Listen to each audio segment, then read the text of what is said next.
So in this problem, we want to determine all values for x such that 9 to the 3x squared plus 5x plus 5 halves power equals 3. Let's rewrite this because it's a little hard to read. So 9 to the 3x squared plus 5x plus 5 halves, all of that equals 3. Now this is an exponential problem, which means one thing we can do is we can take 9 and say, well, wait a minute, 9 is the same as a power of 3. So take out 9 and put 3 squared. And so we raise that to the 3x squared plus 5x plus 5 halves equals 3. Now here we're multiplying these two exponents because we have one exponent on top of the other.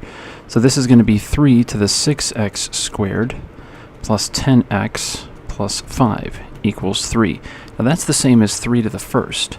So therefore, since these two quantities are equal and their bases are equal, that means then that we can deduce that these two exponents are equal. 6x squared plus 10x plus 5 equals 1.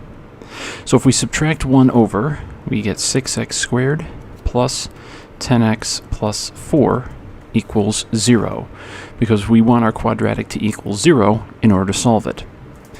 Now to factor this, first thing I can take a 0 out of everything. So 2 times 3x squared plus 5x plus 2 equals 0. So then, this can factor. 3x squared breaks into 3x and x.